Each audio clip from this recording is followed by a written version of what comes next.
Yes, that's fine. You put the big ones here and then the little ones here. That's fine.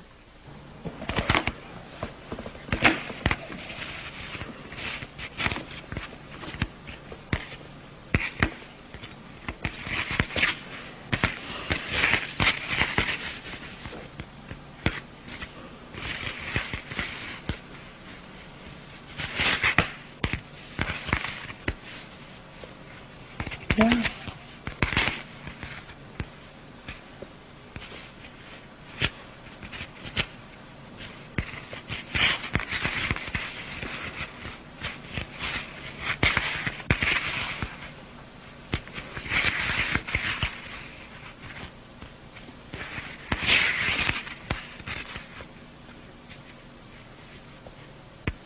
Mathieu, qui a 6 ans, 5 mois, aboutit par tâtonnement, par essai-erreur, à une sériation correcte, en partant du plus grand pour arriver au plus petit. Il n'a pas un programme au moment où il commence à construire sa série. Il se rapproche donc de la structure sans l'avoir encore atteinte. You do it. We just have to take the littlest one right up to the biggest one. Where's the littlest one? This one. This one? And the biggest one? This one? Yes. First I'm going to stand them all up and see which one is the biggest.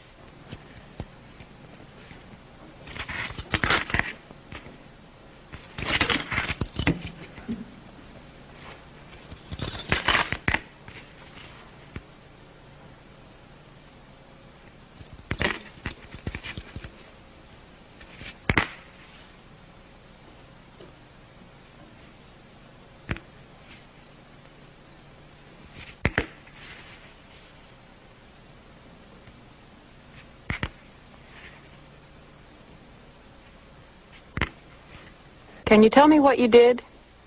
Well, I first looked at which one was the biggest. And then? And then I looked again at which one was still the biggest, still. And then? And then I saw that it made stairs, that there, so I put that one after, and there it was. Catherine, qui a 9 ans, elle, possède la structure. Elle emploie une méthode opératoire pour la construire. Elle dit, j'ai regardé lequel était le plus grand, et puis ensuite, lequel était encore le plus grand, et ainsi de suite. Elle prend toujours le plus grand de tous ceux qui restent. Autrement dit, dès la construction de la série, elle aboutit à une méthode exhaustive sans avoir besoin de tâtonnement. Eh bien, de cette conquête d'une structure, elle peut tirer des conséquences nouvelles auxquelles elle n'avait jamais pensé. Then this one. 7?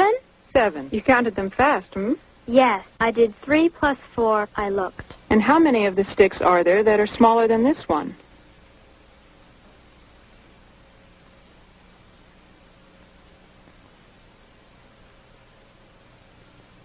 Seven again? 7 again. How do you know? Because you didn't count. I didn't count.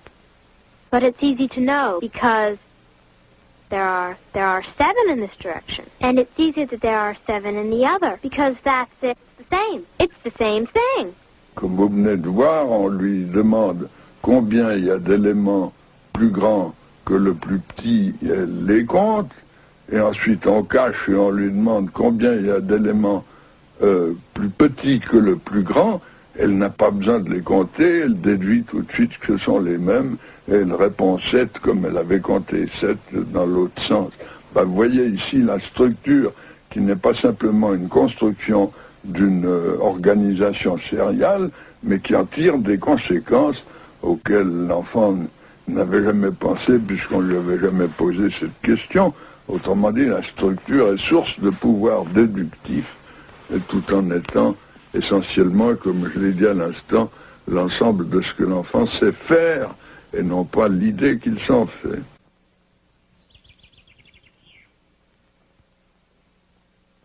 Si les connaissances ne sont pas préformées ni dans l'objet, comme le croit l'empirisme, ni dans le sujet, comme le croit l'innéisme, il y a alors construction successive.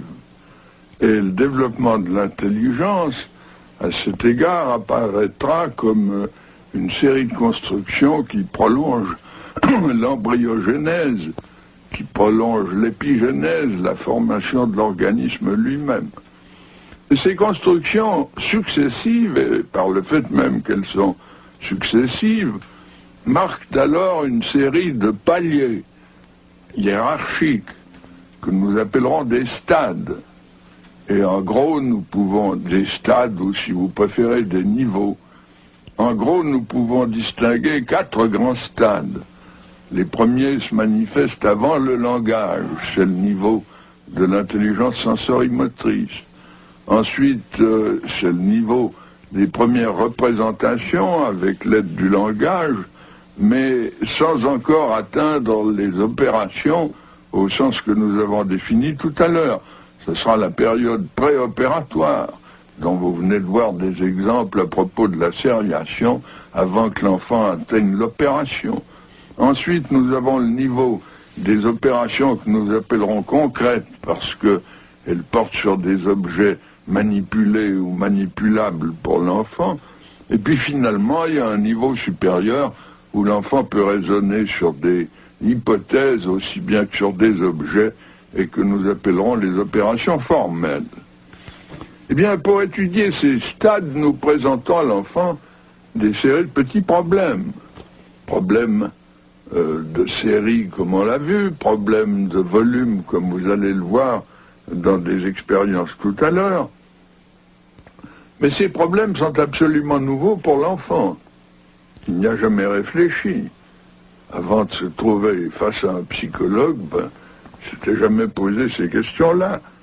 Alors on pourrait s'attendre à ce que les réponses de l'enfant soient d'une infinie diversité, soient absolument multiples, dispersées, et surtout soient inventées ad hoc dans chaque situation particulière, par chaque sujet particulier.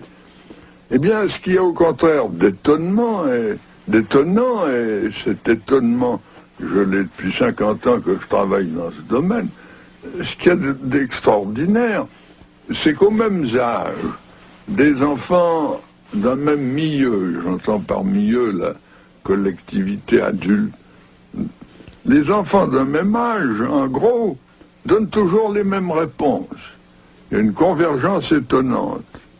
Et puis, d'autre part, par exemple, ce que vous avez vu sur la sériation, vous pouvez le voir chez tous les enfants préopératoires, etc. Et puis, le second fait très surprenant, c'est que on retrouve, il y a des différences donc d'un âge au suivant, mais on retrouve toujours le même ordre de succession. C'est-à-dire que ces stades sont séquentiels, il faut passer par l'un pour pouvoir arriver au suivant. Bien entendu, les âges peuvent varier d'un milieu social à un autre, et on a fait de multiples expériences de psychologie comparée dans des sociétés toutes différentes des nôtres. On a étudié nos stades en Afrique, on les a étudiés chez les Indiens d'Amérique du Nord, en Asie, etc. C'est toujours la même succession. Les âges peuvent varier suivant le milieu.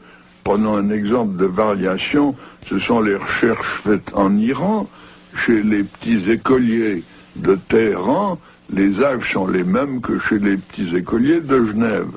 Tandis que les mêmes questions posées à de petits analphabètes de la campagne ou de la montagne donnent des réponses qui sont en retard d'environ 3 ans par rapport aux citadins et aux scolarisés, mais l'ordre de succession est toujours le même, c'est-à-dire qu'on retrouve les mêmes stades. Alors, ces stades, j'aimerais les illustrer en vous montrant la succession des réactions en face d'un problème qui est le problème de reproduire un volume avec une maison, un édifice dont la base change. We'll say it's the ocean, this blue cardboard. Huh? We'll say it's the ocean. You know the ocean? Have you ever seen the ocean? And in the ocean, we put some islands. There are islands. Oh, yes. Okay? Yes. A big one. A big one. Yes. And on one island, we built a house. You see, it just fits on the island. It's built on the whole island, but it doesn't go off it. Now, what I'd like for you, with these blocks, you build a house, too, on that island here. On the whole island, but without going off it. And I'd like that house to have just as much room as this one here.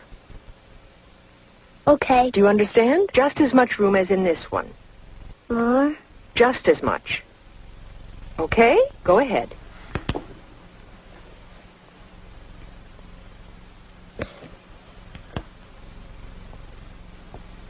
I can't put any more. Yes, that's fine.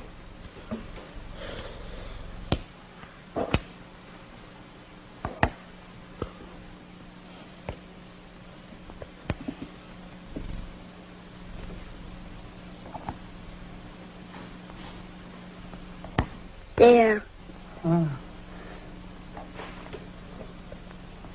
It's the same house? There's just as much room in the two houses? Yes. You're sure? How do you know? Because I see. How do you see? You can lift that one if it helps you. You can pick it up. Show me. I don't see very well. Ah, yes. I didn't mean like that. Okay. But show me how you see there's just as much room in the two houses. Because I see they're just this big. And if they're just as big, like that, there's just as much room in them? Yeah. You're sure? Yes.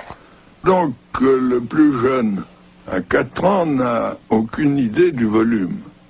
Il a beau comprendre qu'on lui demande de faire une maison qui contient la même place, la même chose de place, comme nous disons en français enfantin, eh bien, il cherche simplement une maison de même hauteur. Et son idée de l'égalité unidimensionnelle lui donne l'impression d'une égalité générale.